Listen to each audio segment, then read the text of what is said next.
గత క్లాసెస్లో మనము 2 దిద్దితాయి అంటే 1 2 ట్యాప్ చేసి దిద్దితాయి చేసేటువంటి స్టెప్ని చేస్తాం. దాన్ని కాన్సిక్వెంట్గా ఇప్పుడు 3 టైమ్స్ ట్యాప్ చేసి దిద్దితాయి చేసేటువంటి స్టెప్ని చేస్తాం. చూద్దాం. 3 సార్లు రైట్ లెగ్ని ట్యాప్ చేయాల్సి ఉంటుంది. స్టార్ట్. టై టై టై. ఇప్పుడు దిద్దితాయి స్టెప్ని యాజ్ యూజువల్ చేద్దాం. స్టార్ట్. దిట్ దిట్ టై. సిమిలర్లీ లెఫ్ట్ లెగ్ 3 టైమ్స్ కొడదాం. 1 2 3. ఇప్పుడు దిద్దితాయి చేద్దాం. దిట్ దిట్ టై. రెడీ. స్టార్ట్. టై టై టై దిట్ దిట్ టై.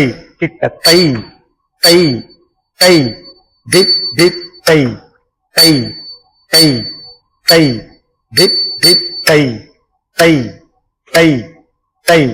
Speed up the same. టై టై టై దిట్ దిట్ టై టై టై. కాళ్ళు దగ్గరగా కొట్టాలి. కాళ్ళు దగ్గరగా కొడుతూ విత్ ఎ గుడ్ స్మైల్. టై టై టై దిట్ దిట్ టై టై టై టై దిట్ దిట్ టై. చేతులు దూరంగా. టై టై. Now speed. టై టై టై దిట్ దిట్ టై దిట్ దిట్ టై టై టై టై దిట్ దిట్ టై. సో మనము దిద్దితై తై దిద్దితై తై తై దిద్దితై తై తై తై దిద్దితై ప్రీవియస్ స్టెప్స్ నుంచి నేర్చుకుంటూ వచ్చాం. అయితే ఇవి బేసిక్ స్టెప్స్ లో తాం దిగిదిగిత అనేటువంటి స్టెప్ నుంచి స్టార్ట్ అవుతుంది. దీని తర్వాత అయితే ఇప్పటివరకు మనం చెప్పుకున్నవి కేవలం బేసిక్ నాలెడ్జ్, వారి పాదాలు అలవాటు అవడం కోసం మాత్రమే చేసినవి. ఇవి సిరీస్ లో స్టెప్స్ కాదు అని గమనించాలి. రేపటి నుంచి మనం యాక్చువల్ సిరీస్ ఏదైతే స్టార్ట్ అవుతుందో అది మనం తెలుసుకునే ప్రయత్నం చేద్దాం. ప్రతిరోజు ఒక కొత్త స్టెప్ నేర్చుకోండి. Happy learning.